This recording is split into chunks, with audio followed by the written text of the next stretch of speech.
Hello hi అండి. నేనైతే గన టమోటా పచ్చడి చేయాలనుకుంటున్నానమాట. ఇంకా మధ్యాహ్నానికి అయితే గన 2 పెద్ద సైజు ఉల్లిపాయలు అయితే తీసుకున్నాను. 4 టమోటాలు తీసుకున్నాను. తెల్లగడ్డలు అయితే గన కొన్ని అయితే గన పాయలు తీసుకొని ఒకటి పొట్టు అయితే తీసేసి ఉల్లిపాయలు అవి అయితే గన బాగా రెడ్గా ఫ్రై వచ్చేంత వరకు వేయించుకోవాలండి. ఇంకా చింతపండు అయితే నానేసుకోండి. నేను కడిగి అయితే గన అప్పుడే వేసేస్తున్నాను అనమాట. దీంట్లోకి పచ్చిమిర్చి కానీ ఎండుమిర్చి కానీ వేయలేదు. మిరప్పొడి అయితే వేసుకుంటున్నాను. జీలకర్ర కూడా వేగించుకునేయండి. ఇంకా టొమాటోలు కూడా ఫ్రై చేసుకున్న తర్వాత పక్కన అయితే చల్లారి పెట్టుకునేసి ఇంకా వాటిని అయితే మిక్సీ పట్టుకునేసాను అనమాట. ఇంకా తిరువాత అయితే వేసేస్తున్నాను. ఎందుకంటే పచ్చళ్ళు అన్నాక కొంచెం తిరువాత వేసుకుంటే బాగుంటుంది పోపు అనేది. అందుకనేసి వాటికైతే నువ్వు ఉల్లిపాయ వేసుకొని కొంచెం కరివేపాకు జీలకర్ర ఒక ఎండుమిరపకాయ అయితే కానీ వేసుకున్నాను అనమాట. ఇంకా అదైతే కనుక కొంచెం ఫ్రై అయిపోయిన తర్వాత మనం అయితే కనుక టమాటో పచ్చడి అయితే కనుక సపరేట్గా తీసుకుంటాం కదండి. దీంట్లోకి వేసి అయితే కనుక ఒక 2 నిమిషాలు వేపుకుంటే కనుక బాగుంటుంది అనమాట.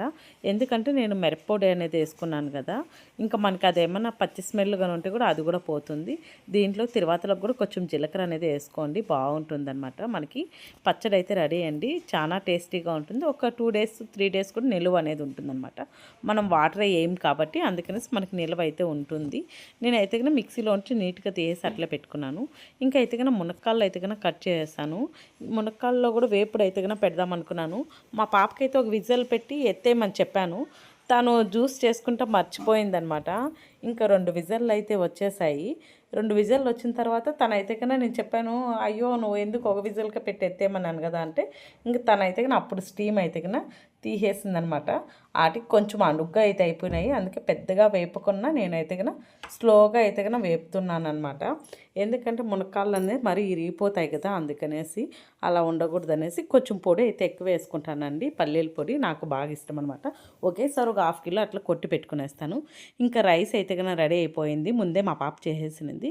ఇంకా పచ్చళ్ళలో కానీ తీసుకొని తినేసి కానీ ఇంకా అయితే కానీ ఈరోజు బేస్వరం కదా, ఇంక ఇంటి ముందర కడగదామనేసి అయితే కానీ వెళ్ళాను. ఇప్పుడే తిన్నాను కదా, వంగి అయితే కడగలేను.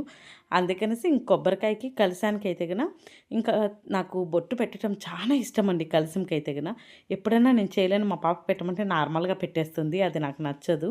ఇంక నేనైతే కానీ ఇట్లా ఒక పేపర్ అయితే కానీ కట్ చేసుకున్నాను. ఇంకా మనం దాన్ని వాటర్లో అద్ది దాని మీద పెట్టచ్చు, వద్దనుకుంటే దాని మీద పెట్టి వాటర్తో అయితే కన్నా తడి చేయొచ్చు అనమాట. చాలా బాగుంటుందండి కలిసం బొట్టు అయితే కన్నా మనకైతే కన్నా ఎంత అందంగా ఉంటుందో. నేను నెక్స్ట్ షార్ట్లో పెడతాను కలిసం. ఇప్పుడైతే బొట్టు పెట్టే చూపిస్తాను క్లియర్గా, మీకు అర్థం అవ్వాలా. మీరు కూడా ఒకవేళ పెట్టుకుంటే కన్నా పెట్టుకోండి, నేర్చుకుంటే చాలా అందంగా ఉంటుంది. మనకి లక్ష్మీదేవి దగ్గర అయితే కన్నా అందమే వచ్చేస్తుంది అనమాట కలిసం బొట్టు అనేది. అంత బాగుంటుంది. నున్నగా అయితే కన్నా పీచు తీసేసి నేనైతే కన్నా చాక్తో నీట్గా తీసేస్తానండి. ఇంకా ఇంటి ముందర అయితే కడిగేద్దామని వచ్చానమాట. ఇంకా అది బొట్టు పెట్టేశాను కాబట్టి నెక్స్ట్ ఇదంతా పార్ట్లో చూపిస్తాను. ఓకే అండి, బాయ్ అండి.